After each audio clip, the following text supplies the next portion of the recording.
Assalamualaikum warahmatullahi wabarakatuh. Sekarang kita ada di materi yang kedua, yaitu kebutuhan energi pada manusia. Di sini ada energi, yaitu zat yang diperlukan oleh makhluk hidup untuk mempertahankan hidup, menunjang pertumbuhan, dan melakukan aktivitas fisik.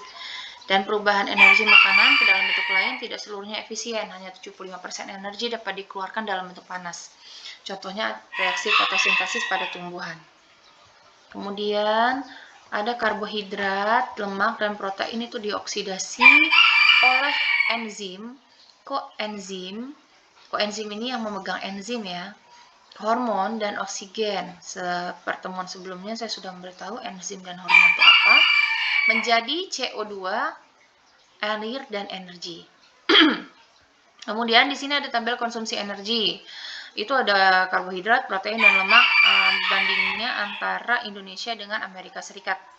Kalau karbohidrat memang Indonesia lebih banyak daripada penduduk Amerika Serikat, tapi masih dalam standar dari anjuran WHO. Kemudian protein lebih rendah daripada Amerika Serikat, tapi masih dalam standar. Kemudian lemak untuk Amerika Serikat itu kenapa banyak lemaknya? Karena fast food itu semuanya berasal dari Amerika Serikat. Oke. Satuan energi itu kita itu ada kilokalori. Jadi 1 kilokalori itu sama dengan jumlah panas yang diperlukan untuk menaikkan suhu air 1 kg sebanyak 1 derajat Celcius. Jadi alat yang digunakan untuk menghitung satuan energi itu namanya bom kalorimeter. Nah, ini ada namanya nih. Ini adalah alat namanya bom kalorimeter. Jadi bom kalorimeter itu berupa tabung. Ada tabung kecil di dalam tabung besar. Ini berisi makanan. Dan ini tanda merah-merahnya ini adalah panas yang dihasilkan oleh makanan. Di sini ada pipa-pipa untuk memindahkan suhu di tabung kecil. Dan di sini ada air dan ada termometer. Kemudian ini ada untuk biar sama ya panasnya, biar rata. Jadi ada kipas di sini. Jadi nanti seberapa besar energi dari makanan ini dapat diukur. Nah, makanan di sini dapat mengubah air ini menjadi panas. Jadi energi di sini itu dapat berpindah ke sini dan bisa diukur menggunakan termometer. Kenaikan suhunya bisa diukur dengan termometer. Kemudian ini ada kandungan energi dalam makanan, bisa dengan dua cara menghitungnya, yaitu dihitung secara langsung dengan alat bom kalorimeter tadi, kemudian dengan cara tidak langsung berdasarkan kandungan karbohidrat, protein, dan lemak. Nah, ini ada perhitungan karbohidrat, protein, dan lemak. 1 gram karbohidrat ada 4 kilokalori per gram. Dan 1 gram protein juga sama dengan karbohidrat, 4 kilokalori per gram. 1 gram lemak, ini paling besar ya, itu 9 kilokalori per gram. Karena lemak itu nanti yang kita butuhkan di dalam tubuh itu kecil. Kemudian di sini ada ini definisi-definisi, ini untuk mengetahui aja di dalam makanan, ada di dalam kemasan, ini ada istilah-istilah seperti ini dan ini adalah artinya.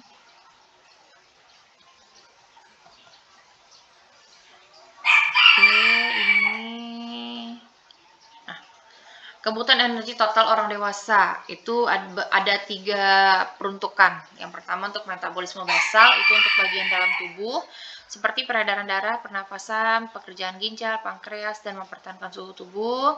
Satuannya kilokalori per kilogram atau berat badan per jam. Kedua untuk aktivitas fisik ya, kehidupan kita sehari-hari, ada yang aktivitas fisik kan ada yang rendah, ada yang sedang, ada yang tinggi. Itu setiap orang berbeda-beda, dan antara perempuan dengan laki-laki pun itu berbeda.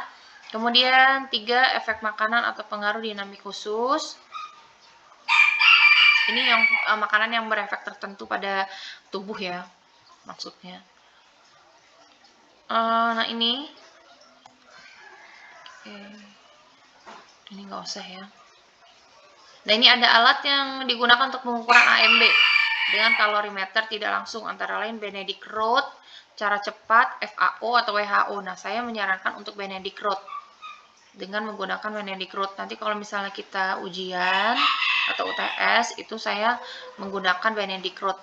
Nah ini Benedict Road, laki-laki dan perempuan itu berbeda. Hati-hati, di sini biasanya keliru dengan koma karena cuma dipisahkan dengan koma antara laki-laki dengan perempuan.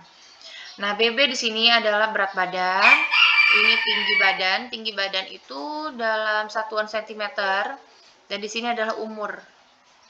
Ya, ini untuk laki-laki dan ini untuk perempuan.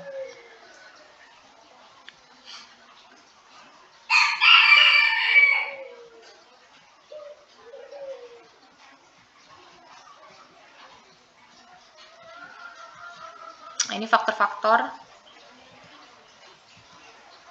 yang berpengaruh terhadap angka metabolisme basal. Yang pertama itu ukuran tubuh besar, AMB-nya lebih besar daripada tubuh yang kecil, itu udah pasti. Kemudian komposisi tubuhnya, biasanya perempuan nih, kan kalau laki lebih berotot, dari perempuan tuh berlemak, jadi lebih besar kebutuhan AMB-nya.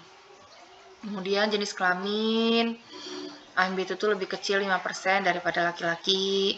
Umur juga, usia muda itu tuh lebih besar kebutuhannya daripada usia yang tua, karena organ-organnya masih fit, masih berfungsi dengan baik dibandingkan usia tua. Kemudian tidur, itu waktunya istirahat untuk organ-organ dalam seperti pencernaan, pernafasan. Jadi sebaiknya tidur itu rentang itu tidur yang baik jam 10 sampai jam 2 atau jam 3 untuk mengistirahatkan organ-organ dalam. Kemudian suhu tubuh, ini sekresi kelenjar endokrin, kehamilan ya, karena ada janin jadi AMB-nya bertambah. Kemudian status gizi, suhu lingkungan, suhu yang lebih tinggi akan meningkatkan AMB, suhu lebih tinggi ini maksudnya panas.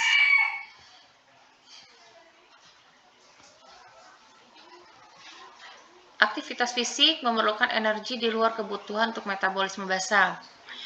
Dan aktivitas fisik adalah gerakan yang dilakukan otot tubuh dan sistem penunjangnya. Ya, ini kan ada kita sehari-hari ya aktivitas fisik itu ya. Kemudian kebutuhan energinya itu tergantung dari banyaknya otot yang bergerak, waktu dan beban pekerjaan yang dilakukan seseorang. Jadi ada yang rendah, ada yang sedang, ada yang tinggi, itu beda-beda, dan perempuan dengan laki-laki juga beda. Kemudian ini tambahan untuk kehamilan. Nah ini adalah tingkat aktivitas untuk laki-laki dan perempuan. Kalau saya di sini biasanya kita yang ini ya, yang sedang. Jadi yang rendah, yang ringan tuh untuk orang yang rebahan aja. Kalau ini terlalu berat, nah ini kita biasanya yang ringan. Kalau laki-laki itu 1,76 dan perempuan 1,70, jangan sampai salah karena ini perbedaannya juga lumayan. Nah ini adalah penyakit-penyakit yang untuk kekurangan dan kelebihan energi. Oke, di sini tugasnya bukan ini ya. Nanti ada. Nah ini batas ambang BMI. Nanti kita ada 5 poin yang kalau ada soal tuh dikerjakan. Nah ini, yang pertama itu berat badan ideal. Berat badan ideal itu tinggi badan dikurangi 100 dikali 90%. Satuannya kilogram. Jadi itu berat badan ideal kita. Tinggi badannya itu dalam satuan sentimeter. Berat badan ideal. Kemudian IMT, indeks massa tubuh, itu ini sesuai dengan ini nanti nih ada kita cari kamu nanti IMT-nya berapa, nanti ada rentang-rentangnya di sini, sesuaikan berarti kita tuh kelompoknya apa, kategorinya apa. Berat badan dalam satuan kilogram dibagi tinggi badan dalam satuan meter dikuadratkan. Kemudian ini dalam satuan meter ya. Jadi kalau 160 cm berarti 1,6 kuadrat gitu. Kemudian AMB itu dengan cara Benedict-Roth tadi yang berbeda antara laki-laki dengan perempuan dengan rumus tadi. Kebutuhan energi itu AMB, hasil dari ini, dari AMB nomor 3 ini dikali aktivitas. Aktivitas tadi berbeda kan, kita patok sedang lah. Aktivitas itu kalau laki-laki 1,76, perempuan 1,70. Kemudian ini ada kebutuhan zat gizi makro. Jadi kalau protein itu kebutuhan kita tuh cuma 10-15% dari nomor 4. Jadi hasil dari nomor 4 ini kita masukkan ke sini. 10-15% dari misalnya nomor 4 1000. Berarti 10% dari 1000 berapa? Kemudian 15% dari 1000 berapa? Nah, itulah rentang kebutuhan dari protein kita sehari-hari. Nah, untuk mengukur, misalnya kan emang kalau biasanya dokter gizi melakukan ini ya, melakukan perhitungan-perhitungan ini. Nah, untuk apa namanya mengubah menjadi bentuk gram yang biasanya misalnya nih, wah kamu cocoknya tuh apa namanya untuk misalnya untuk diet, kamu makan dada ayam itu 50 gram. Nah, di sini bisa kita tahu nih 50 gram itu sesuai nggak sih dengan kebutuhan kita berdasarkan berat badan, tinggi badan, dan AMB-nya. Nah, ini nanti hasil dari 10% dibagi 4 dan hasil dari 15% dibagi 4 itu jadi satuannya hasilnya gram. Nah, itulah kebutuhan protein kita sehari-hari, begitupun juga dengan lemak dan karbohidrat. Saya kasih contoh ya, misalnya